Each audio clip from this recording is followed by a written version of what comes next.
Bapak Ibu sekalian, alhamdulillahirabbil alamin. Saya berbahagia sekali Bapak Ibu berkenan hadir di sini. Boleh tepuk tangan buat Bapak Ibu. Saya thank you banget ya. Uh, Menyimak dan menonton karya kami, menyimak dan menonton ibu kami yang sudah kami anggap, bahkan saya secara pribadi anggap sebagai ibu ketiga saya dalam kehidupan saya setelah ibu kandung, ibu mertua dan beliau ya.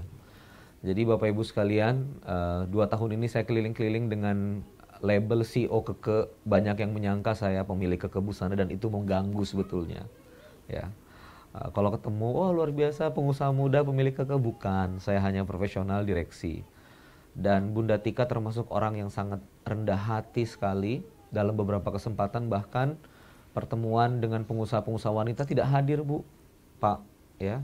Jadi sangat merasa bahwa dirinya nggak pantas. Beberapa forum dengan owner Wardah, dengan para pengusaha-pengusaha wanita di Indonesia itu saya yang mewakili. Ya, makanya saya ini akrab sama ibu-ibu ya.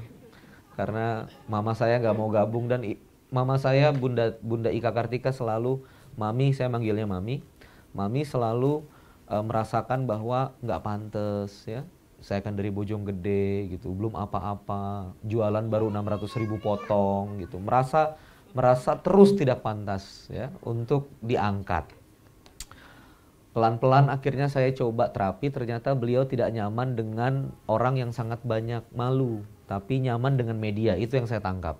Jadi kalau wawancara dengan media, beliau mau dan berkenan. Lalu saya coba berpikir, kira-kira ngangkat supaya orang tahu gimana ya. Karena ilmunya luar biasa Bapak Ibu sekalian. Kalau Bapak Ibu ngelihat saya bisa keliling 26 titik di Jabodetabek, Kang Randy di Facebook nggak capek-capek ya nulis, ya ngisi, nggak bisa diam. Itu salah satunya didikan beliau ya.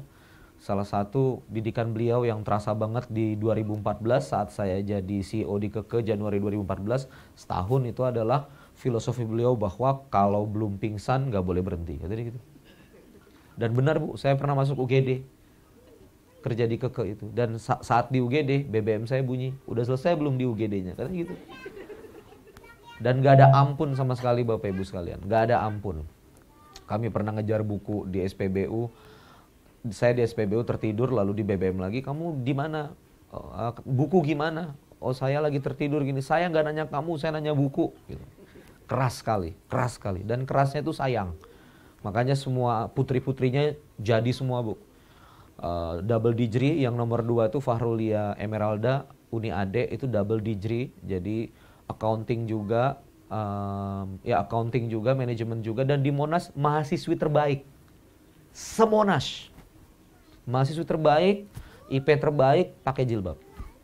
Dan juga Fahrulia Amanda itu terbaik juga di fine artnya, orang hebat di fine artnya. Yang Fahrulia Rahmania yang nomor 3 itu di sekolah SPH, paling pinter, se-SPH, bukan satu kelas, satu SPH. IQ-nya luar biasa, percepatan, dan kita lagi mempersiapkan beliau untuk ke Harvard. Ya, jadi pelanjut saya itu nanti adalah Fahrulia Rahmania. Jadi kalau Fahrulia Rahmania udah pegang Keke, baru saya kemudian boleh keluar dari Keke. Kalau Uni Ade baru masuk, Uni Ade akan jadi accounting, tapi calon CEO kuat adalah anak yang ketiga. Jadi saya di fase transformasi. Jadi Bapak Ibu sekalian, inilah keluarga besar kami, Keke Bunda Ika Kartika. Saya nulis 2 Kodi Kartika dan perlahan difilmkan ya Bapak Ibu, perlahan difilmkan. Dan doakan saja 1 Oktober ini saya ke Melbourne, kita mulai maju film layar lebar.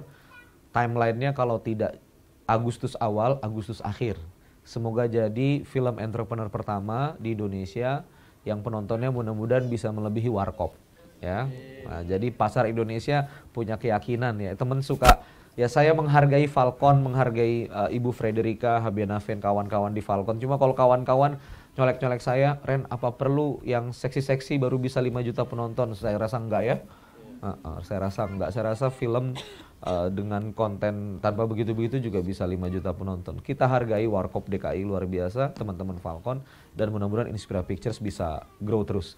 Saya masuk pada sesi motivasi dan inspirasinya. Bismillahirrahmanirrahim. Jadi ini termasuk rangkaian 5 titik nobar. Kemarin saya nobar di Botani Square, lalu ini nobar di Bekasi, besok kita nobar di Tang City, Tangerang, lalu hari berikutnya di Jakarta, lalu kemudian di Depok. Sepekan ini kita keliling untuk memperkenalkan ini kepada sahabat-sahabat yang ingin nonton kita layani. Dan setiap nobar saya ada sesi motivasi. Nah kemarin saya di Botani Square cerita tentang, saya di Botani Square itu motivasinya cerita tentang bagaimana Bunda Tika melangkah gitu ya. Nah hari ini saya ingin saya kemarin ngangkat tentang sesuatu yang dari hati. Nah kawan-kawan kalau ikut sekolah bisnis duakoodikartika.com nanti semua videonya bisa ditonton di sana, di sekolah bisnis saya. Nah hari ini saya ingin angkat tentang satu tema besar dalam perjalanan ke Kebusana yang tadi Bapak Ibu tonton, yaitu tentang mimpi. Tentang apa? Mimpi. Jadi Bapak Ibu sekalian begini, saya itu ketemu dengan Bunda Tika 2012. Jadi saya ambil program bisnis consultant 150 juta, Bunda Tika lagi ambil program bisnis coach 500 juta. Dan kami banyak berada dalam satu kelas. Ya. Waktu itu belajarnya dengan Pak Samsul Arifin, Syariah Business Coach. Waktu itu satu malam kami ada namanya simulasi dream board. Simulasi apa Bapak Ibu? Dream board. Jadi kami dikasih papan, karton, lalu dikasih majalah lifestyle, lalu kami disuruh gunting-gunting mimpi kami tempel gitu loh. Oh saya paling semangat Bu, paling deso kan soalnya kan ya. Gunting gedung tempel, Saputra Tower, wah, gitu. Gunting orang naik helikopter tempel, Randy berangkat kerja, wah gitu. Keren banget lah pokoknya saya Bu. Kalau nggak salah fotonya masih ada. Wah saya tempel banyak tuh dreamboard saya tulisin. Ada sepasang suami istri yang tidak membuat dreamboard sama sekali. Ada sepasang suami istri, ibu dan bapak yang tidak melakukan simulasi itu dan hanya menonton kami memasang-masang menempel-nempel itu. Dialah Ika Kartika dan Fahrul Farid di 2012. Mereka berdua akhirnya dipanggil ke meja makan dan ditanya oleh Pak Samsul Arifin, kenapa nggak buat? Kata Bunda Tika, mimpi saya itu untuk sekolah anak-anak. Gitu. Dan uang sekolah anak-anak udah ada. Yang lain nempel, mau ke Korea, mau kemana, semua benua di dunia ini sudah saya injek. Tadi gitu. Bapak sebut apa landmark, Paris, Eiffel, segala macam, sudah saya injek. Bapak mau ngomong mobil apa, Alphard sudah ngerasain. Dan Bunda Tika tuh beli Alphard. Cash Bu, nggak kayak kita. Doyan bener leasing. Jadi saya tuh kalau bawa Fortuner, tahu tuh. Fortuner itu cash. Dan Bunda Tika kalau Alphardnya nggak kepake, dijual lagi. Dia mau beli mobil apa aja bisa. Beli Mercy 2 seat, beli. Kayak gitu. Nggak kepake lagi, jual lagi. Dan itu semuanya sudah tercapai semuanya. Jadi Bunda Tika, jadi untuk apa lagi Pak? Ngapain lagi dreamboard? Nah tapi di titik itu Bu, 2012 akhir, di titik itulah sebetulnya Keke mau dijual. Perhatikan ini ya. Keke mau dijual, Bunda Tika udah nggak punya energi lagi untuk bergerak, lalu kemudian sudah ngerasa cukup dan bahkan mau dijual ke distributor. Dan disitulah Bunda Tika akhirnya titik baliknya apa? Pak Samsul bilang, mimpi Anda udah selesai, tapi mimpi para penjahit kayak apa? Mimpi orang Indonesia kayak apa?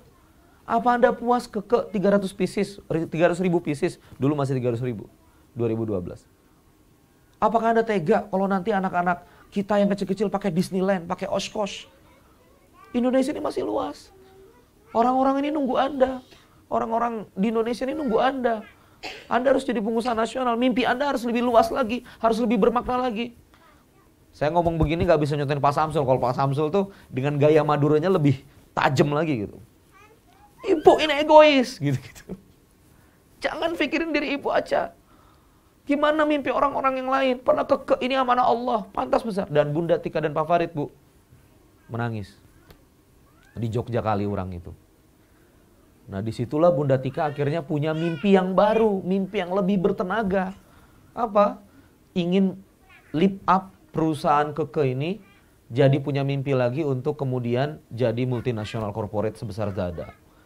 Disitulah Bapak Ibu sekalian dalam 3 tahun ke belakang dari 2012 kurang lebih 4 tahun ke belakang semua profit Keke itu semuanya ke pengembangan.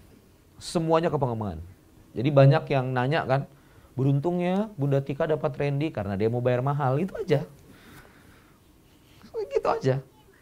Mau bayar mahal. Manajemen SDM kalau Anda lihat anak-anak Keke sampai jam 1 pagi bagus-bagus karena memang dedicated bangun SDM marketing ya yang sebetulnya nggak begitu langsung terpengaruh dengan sales. Tapi Bunda Tika mau berinvestasi miliaran ke situ. Islamic Book Fair dan seterusnya. Kenapa? Karena mimpinya meluas dan mimpinya menjadi bertenaga. Apa yang kita bisa pelajari? Sebetulnya kan Bapak Ibu sekalian, bisnis itu tidak sulit. Yang sulit itu adalah mengendalikan diri kita. Benar nggak? Yang sulit adalah membuat kita konsisten. Benar nggak? Bahkan kemarin saya ngajar di UKM, pertanyaannya, Kang boleh nggak Kang nolak order? Allahu Akbar. Kenapa nolak order, Bu? Suka capek, pusing-pusing. Ibu, order, Bu. Sorry ya kalau ada yang nanya begitu ya kemarin. Takutnya orang nggak ada di sini.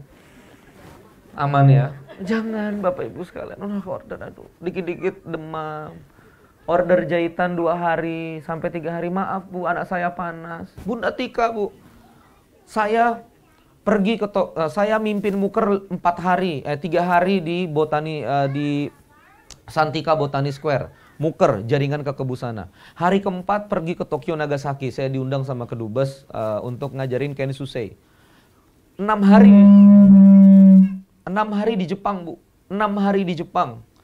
3 hari di Tokyo, 2 hari di Nagasaki. Saya pulang sampai Bandara Soekarno-Hatta muncul BBM.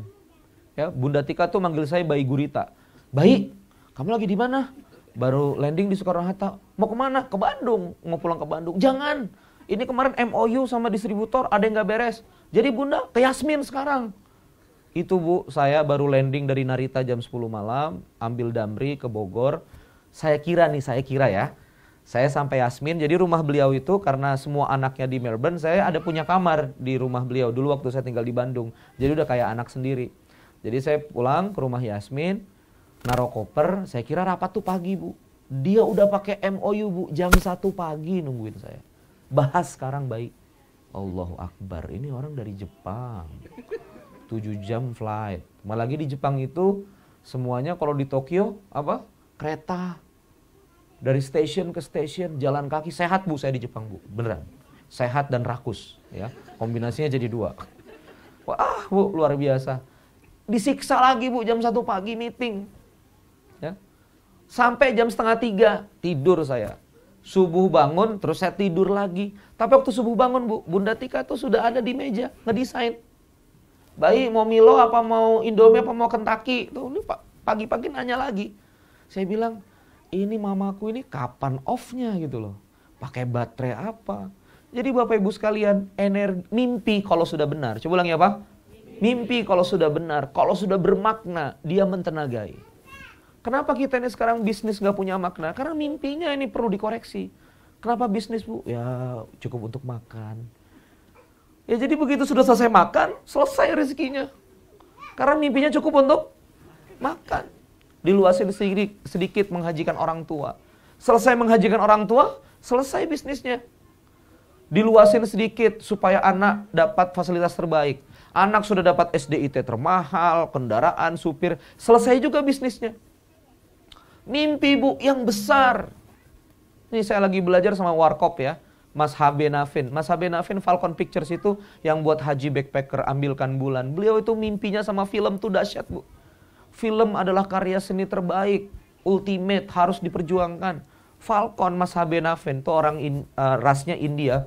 Rasnya India, mantan MNC Picture, sekarang jadi ownernya Falcon. Luar biasa. Luar biasa Bu.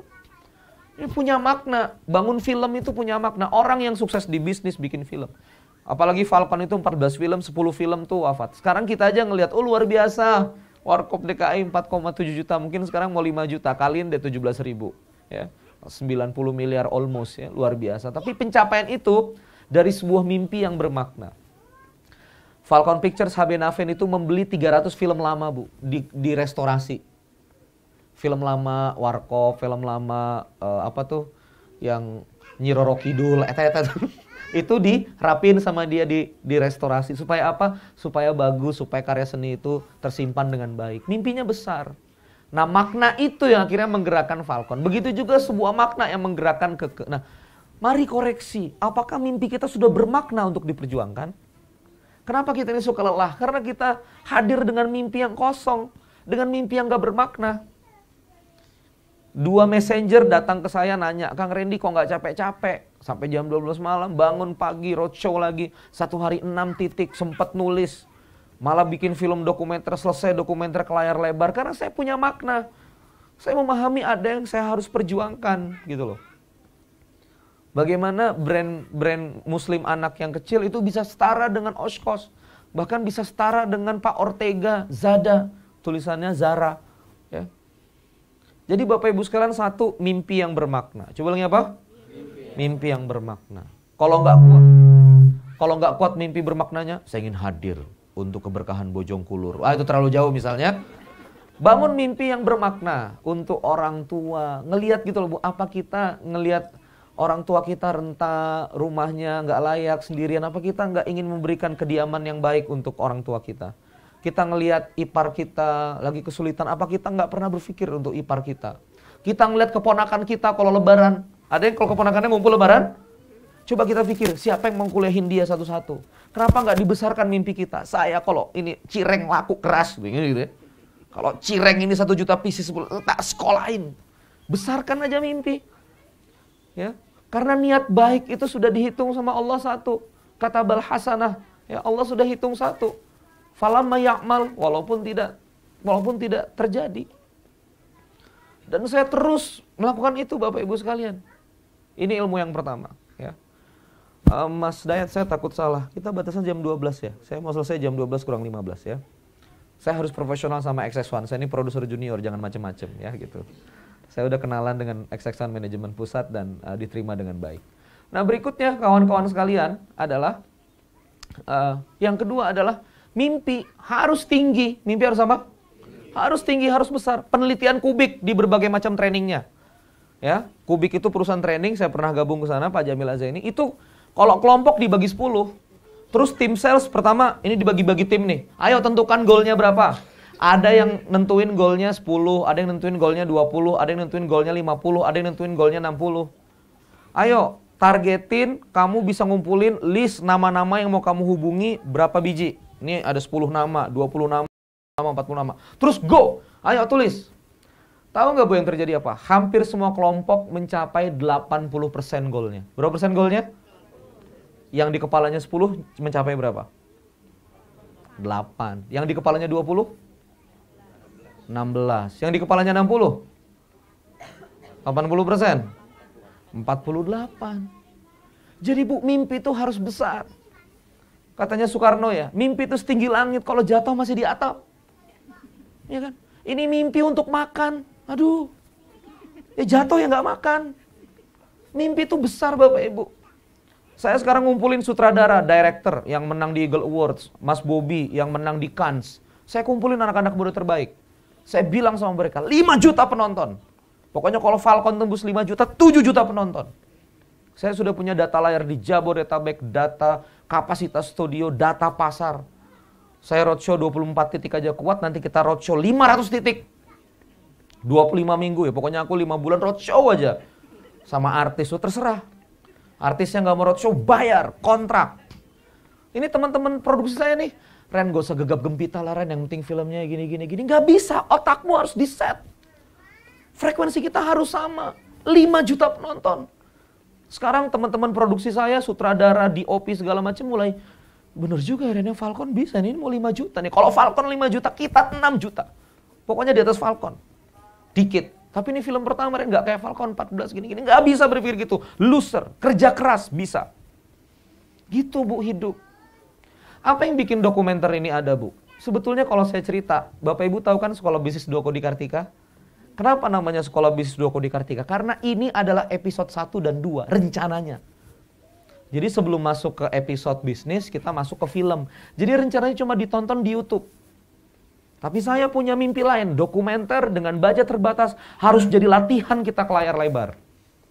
Pakai DOP yang terbaik, yang pernah pakai film layar lebar. Kita urusin semuanya, kita efisiensi, semua tim keturun, seefisien mungkin. Pokoknya dramatis lah Bu bikin ini ya. Pokoknya tim produksi nggak pakai hotel, pakai kontrakan, pokoknya dramatis lah. Dan saya produser jadi soundman Bu. Soundman.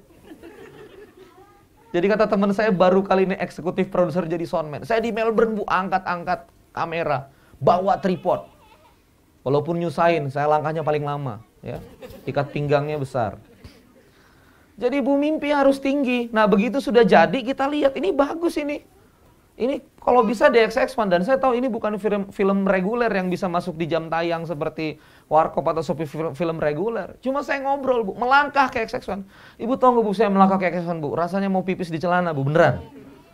Saya ngomong sama produser, mentor saya Bang Odi Mulya Maksima, Bang Odi, saya mau ngobrol sama XX1. Langsung Bang Odi, Mbak ini ada produser junior. Wih, apa? Produser junior film. Dalam hatiku, aku bikin apa? Aku duduk sama manajemen Bu, ditanya sama XX1. Mas Randy filmnya apa? Lu sih gitu Bu, gimana? Tapi karena kita mimpinya gede, nanti Bu saya mau buat dokumenter. Akhirnya kita gala premier Bu, rame banget di Epicentrum. Kita keliling pakai XX1 di 5 kota, ya. Kenal sama manajernya, latihan merasakan bioskop, latihan mengendus. Nah ini medan perangku nih, gitu loh. Dan akhirnya jadi Bu, banyak orang terkejut. Wih, bisa juga ya. Bikin poster Bu, yang ini Bu. Ini poster saya koreksi sampai 8 kali. Temen ngasih poster. Ini ente ngasih poster pengajian apa ngasih poster film? Saya bilang. Ngasih poster enggak. Akhirnya kita koreksi terus koreksi sampai saya bilang, pokoknya kalau ngelihat itu kayak film layar lebar. Makanya kalau Anda lihat poster film Dua Kodi Kartika tuh udah berasa film yang reguler. Padahal itu film indie Bu. Independen kita bawa-bawa. Kenapa kita bisa melakukan ini? Karena mimpinya gede. Mimpinya apa? Gede. Kalau mimpinya kecil, ini mohon maaf ya, mimpinya cuma, oh gimana supaya bisa jadi kayak Safira. Ya akhirnya begitu kita ke titik Safira, Safko atau Rohbani ya di situ. Sebetulnya kan mimpi kita tuh nasional itu loh. Ya, lebih besar lah, gimana supaya jadi Zada, supaya jadi brand. Oke siap? Ditenagai, coba ulangi apa? Ditenagai, supaya tinggi. Kenapa Bapak Ibu sekalian? Karena gini, mimpi yang besar itu nanti akan memaksa ya, sel-sel tubuh Anda untuk mengikuti mimpi Anda. Lambung akan mengikuti, darah akan mengikuti, mata akan mengikuti, tulang-tulang, sum-sum belakang, semuanya akan mengikuti. Ya. Saya suka ngomong sama badan saya. Wahai badannya Randy, mohon maaf kamu capek betul, tapi ini mimpi yang kamu harus perjuangkan, tolong bantu saya. Makanya saya kalau misalnya renang, terus kemudian di hotel makan buah di awal-awal, itu karena saya ngerti tubuh saya ini harus ngejar ya. Orang lain kerja 8 jam, saya harus 16 jam gitu loh. Orang lain tidurnya 8 jam, saya harus 4 jam setengah gitu loh. Orang lain banyak waktu tunggu, saya nunggunya harus nulis karena mimpinya tinggi Bu. Harus dipatok mimpinya tinggi. Makanya email saya tuh ri1.2034@gmail.com. Mimpi itu besar. Saya tulis first name presiden, last name RI 2034 gitu. Teman saya kalau dapat email dari presiden, padahal aku. Mimpi itu tinggi 2034. Caranya gimana? Embok. Nah, sekarang mulai nih kawan-kawan yang dari Balikpapan bilang, "Ren, 2020 kalau balik bisa jadi wali kota." Sekarang lagi kita kerjain. Ya, tapi itu kan cuma iseng-iseng teman-teman aja. Tapi gitu Bu, 5 juta penonton, 6 juta penonton. Ngelihat Bojongkulur ini nanti loh. Ya. Cireng Tower. Oh, gitu Mira. Cilok Tower. Mira mana Mira? Ya. Cilok Tower. The Tower of Cilok Bojongkulur. Gitu. Jualan cilok bikin tower. Siap ya? Tepuk tangan buat Bapak Ibu sekalian. Ya. Nah, dan yang ketiga Bapak Ibu sekalian tentang mimpi adalah setelah dia bermakna. Coba lagi apa? Bermakna. Lalu kemudian besar. Coba apa? Besar. Dan yang ketiga adalah mimpi yang bisa dikunyah. Mimpi yang apa? Apa sih Ren mimpi yang bisa dikunyah? Begini Bu. Nah, ini memang saya orangnya suka ngambil-ngambil hikmah ya. Lihat nggak waktu kita kurban sapi di masjid, ya kan? Sapinya gede nggak? Gede banget. Bu, kunyah sapi segede gitu kuat nggak? Enggak banget sih kunyah, ya Allah Kang. Ngeriat aja, gemuk gitu, ngeri, bener nggak? Tapi Bu, habis disembelih pagi, jam 2 siang udah jadi sate dimakan sama yang motong. Dahsyat nggak? Saya tuh kadang-kadang ngeliat gini, ini sate, pagi bentuknya masih sapi, ngerti nggak maksudnya? Ya, saya kadang-kadang geli sendiri gitu loh Bu. Ini kan sapi yang tadi pagi gitu, udah jadi satu tusuk gitu loh, bisa diam gitu loh. Dan dia udah nggak bisa nggak bisa ngapa-ngapain lagi. Kita kunyahnya enak lagi. Apa artinya? Gini. Sapi itu mau segede apapun, bener gak? bisa dikunyah. Oke? Asal dicacah kecil-kecil. Mimpi mau segede apapun, tercapai. Capeknya sama, ngunyahnya sama. Asal dicacah kecil. Saya itu sebetulnya target penonton saya di Dua Kode Kartika, Bu, cuma 1 juta penonton. Karena 1 juta penonton tuh dapatnya 17 miliar. Saya rencana produksi 5 miliar. Sama iklan-iklan 2 miliaran lah. Jadi saya budget itu sekitar 7. Akan banyak kerjasama sama Melbourne, Kedubes, dan seterusnya.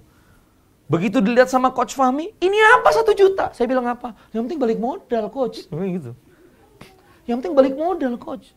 Mana film yang paling tinggi? Laskar Pelangi 4,6. 5 juta!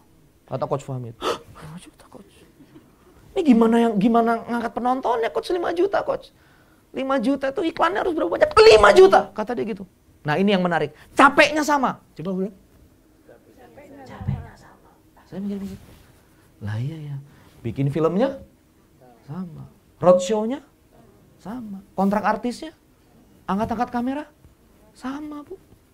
Yang membedakan berapa orang yang ngunyah. Nah itu dia. Sapi kalau satu kampung ngunyah, habis sapinya. Habis nggak? Habis. Dibagi-bagi kecil-kecil. Rebutan lagi. Aku belum. Cuma dapat tulang. Bener nggak? Rusuh. Satu kampung yang ngerjain. Jadi dikunyah, Bu. Contoh dikunyahnya apa? Gini. Misalnya Keke mau masuk di 1 triliun. 1 triliun itu 10 juta baju, Bu. 10 juta baju. Pecah kecil-kecil. 10 juta baju di 10 bulan efektif jualan berarti 1 juta baju. Nah, pasar kita ada berapa? Anak-anak, Bu, yang lagi ini di Indonesia ada 60 juta orang. Ada berapa juta orang? 60 juta, Bu, data sensus. Anak-anak 0 sampai 12 tahun. Pasarnya Keke tuh 60 juta, Bu. Indonesia ini memproduksi anak setahun 5 juta, Bu. Setahun Januari Desember 1 Singapura. Nih. 1 Singapura setahun. Ini pasar. Nah, ini jadi bisa dikunyah. Jadi apa? Jadi bisa dikunyah. Saya sekarang mendidik 100 agen profesional di 7 titik dari Oktober. Makanya kalau ada yang ke saya, Kang bisa nggak Kang ngisi November? Saya bilang jadwal saya sampai Maret penuh. Kalau mau ngundang saya April. Karena semuanya saya sudah dedikasi ke visit agen, sekolah agen, saya coach gratis. Kalau saya punya 100 agen sehat, masing-masing 1 miliar, jadi 100 miliar. Masing-masing 2 miliar dia jualan, jadi 200 miliar. Terukur, terkunyah. Coba lagi apa? Terukur, terkunyah. Dan begitu agen nanya, pendanaannya gimana? Saya ketemu Bank Mandiri. Simsalabim abrakadabra, tanpa bunga, Bu. Saya bilang saya nggak mau yang pakai bunga, mekanismenya gimana? Dioprek-oprek sama Mandiri, ketemu. Ya, sebuah fasilitas kartu kredit yang nanti hanya bisa dipakai untuk beli baju Keke dan yang beli nggak dapat bunga. Bayar aja sesuai itu. Ini rame di akhir nanti nih. Jadi, Bu, asal bisa dikunyah, dananya siap, kanalnya siap. Produsen saya tanya. Produsen saya tanya, produsen. Siap nggak kalau kita menuju 10 juta? Kain gimana, ini gimana? Siap, Bu.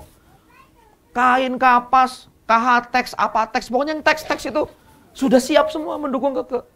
Ya. Dikasih tempo. Itu, Bu, mimpi itu kalau misalnya besar, cacah. Saya mau jualan cilok 100.000 sebulan. Berapa hari efektif? 25 hari efektif. Berarti 1 harinya harus jual 40.000. Berapa tim reseller? 400. Berarti 1 reseller cuma 1.000. Selesai. Bikin 1 reseller ya, bisa sell 1.000. Atau bikin 4.000 bisa sell 100. Selesai, Bu. Ini dia, mimpi yang bisa dikunyah. Mimpi yang apa? Mimpi yang bisa dikunyah. Mimpinya di langit, melangkahnya di bumi. Coba ulangi. Mimpinya di langit, melangkahnya di bumi. Bunda Tika, oke, kita ke grow. Langsung. Saya orang tua, umur saya sudah mau 50, saya nggak ngerti. Saya harus pakai anak-anak muda yang kreatif. Dikasih kesempatan. Gitu loh. Dikasih budget untuk eksperimen. Saya ngabisin uang Keke nih, Bu. Udah miliaran, Bu. Salah lagi. Salah, Bu. Salah belanja. Salah placement. Tapi Bunda Tika nggak ada tuh. Kamu CEO salah. Pergi. Nggak ada. Dikasih kesempatan. Ya sudah, nggak apa-apa salah. Udah cukup ya dibelai-belainya ya. Besok salah lagi, awas. Gitu aja ngomongnya. Gitu loh. Waktu belajarnya udah selesai ya. Udah cukup ya, ayo ya. Gitu aja terus dikasih kesempatan. Mimpinya tinggi, melangkahnya di bumi. project ini kalau Bunda Tika nggak pakai hati, nggak selesai juga, Bu. Beliau yang mesenin apartemen sendiri, tiket sendiri. Itu tadi scene di salju, Bu. 4 jam, Bu. Owner itu kakinya tenggelam di salju. Mount Buller. 4 jam, Pak. Saya di mana? Saya di kafe, Pak. Minum coklat anget. Ada kaca sambil ngeliatin yang syuting. Dingin, Bu. Dingin. Itu serius. Owner, Pak. 4 jam sama anaknya. Begitu ketemu saya, Mami, maaf Mami. Nggak apa-apa kok, seneng. Apa katanya? Nggak apa-apa kok, seneng. Udah bayar, harus serius. Kata dia gitu. Makanya nyetrum ke kita. Dia go extra miles. Timnya semua go extra miles. Ngurusin ke XX1, ngurusin ke sini. Roadshow. Karena apa? Nyetrum dari owner. Nah, Anda kalau jadi owner bisnis harus nyetrum. Harus melangkahnya real. Mimpinya gede, film berapa tapi dia melangkahnya real. Foto-foto dibukain semua sama sutradara ngobrol. Bunda Tika tuh kalau dia ngomong enggak. Tapi kalau dia ngomong oke, aku ikut. Itu 100% hatinya. Dan dulu, Bu, film layar lebar itu proposalnya nggak pernah masuk sama Bunda Tika. Setelah ini dia ngomong apa? Oke, Ren, go. Budgetnya udah siap. Saya kasih kamu budget untuk bikin film layar lebar sekian miliar. Jalan. Dan bener, Bu, jalan beneran. 1 Oktober, ayo ke Melbourne, temui Dubes Canberra, ngobrol-ngobrol, temui Monash. Bergerak terus, Bu. Karena kalau mimpi tinggi, segera bumikan. Coba, mimpi tinggi, segera bumikan. Kebanyakan kita apa? Mimpi terus, nggak bangun-bangun. Ya, mimpi terus, dream big, tapi actionnya nggak dibangun. Ya, jadi mimpinya tinggi untuk bisnis, melangkah. Tepuk tangan buat Bapak Ibu sekalian ya. Nggak ada yang nggak mungkin. Melangkahlah dalam keterbatasan. Saya cuma kunci itu aja, mimpi yang bermakna, mimpi yang besar, dan bumikan mimpi. Tapi kalau Bapak Ibu memahami, Bunda Tika memulai mimpinya saat tahun 98. Kerja di 3 Raksa, sembako lagi susah, ya, distribusi lagi kacau, Krismon, Ayah Farid, geologi ITB, beliau di kehilangan klien di 98 itu. Dan di titik Krismon lah itu Bunda Tika ngomong apa? Saya harus maju. Ya, saya harus maju. Berapa potong Bunda Tika mulai jahit? 40 potong, Bu. 40 potong. Aduh. Ingat nggak Pak Sutisna? Saya datang waktu interview Pak Sutisna ya, bawa tim ke Bandung untuk ngesut. Pak Sutisna itu ayahnya Bunda. Bunda Tika tuh sekolah di Sarjana Hukum Unpad, habis lulus dia jahit baju, jual sendiri. Oh, pakai 1 mesin jahit. Sedih hati saya. Apa kata bapaknya? Sedih hati saya.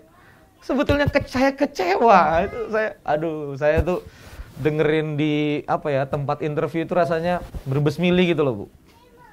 Jadi Mami ini emang orangnya ngotot. Ngototnya luar biasa, kekehnya luar biasa, ya. Jadi harus ya. Mau kita pingsan kayak, mau kita masuk UGD kayak, nggak apa-apa, dia tungguin aja keluar nanti. Ya habis keluar kita kerjain lagi gitu. Non-stop bener. Ya. Bapak mama saya kandung kadang-kadang juga suka, kamu kok kerja sama yang begitu sih? Ya kadang-kadang beliau nggak tahu ya, bahwa dengan begitulah akhirnya kita anak muda jadi orang gitu. Jadi Bapak Ibu nggak usah lihat kondisi yang sekarang. Aduh Kang, mimpi gede-gede tapi kondisi nggak, Bu. Mimpi Rasulullah membebaskan Konstantinopel itu saat perang Khandaq. Umat Islam terkepung, ada koalisi Ahzab, tapi ngomong kita bebaskan Konstantinopel. Ya. Orang Yahudi waktu itu ngomong apa? Ndasmu, gitu kan. Kita aja sekarang mau hidup aja deg-degan, ini kalau diserang Madinah habis, gitu kan. Ndasmu. Banyak yang ngomong pemimpinmu gila dan seterusnya, tapi Bu, bebas Bu 800 tahun kemudian. Nah gitu. Jadi malah sekarang kalau utangnya banyak, lagi di lembah, bingung, sulit, mimpinya digedein. Nah itu karunia Allah di situ. Berarti apa? Kita sedang yakin atas kuasa Allah. Kita bermimpi itu bukan pakai diri kita sendiri. Kita bermimpi dan mau bergerak, mau berusaha, itu karena kita yakin bahwa pencapaian itu bukan pada kemampuan diri kita. Sepakat? Pencapaian itu pada akhirnya adalah pertolongan Allah saja. Semoga melangkah, amin.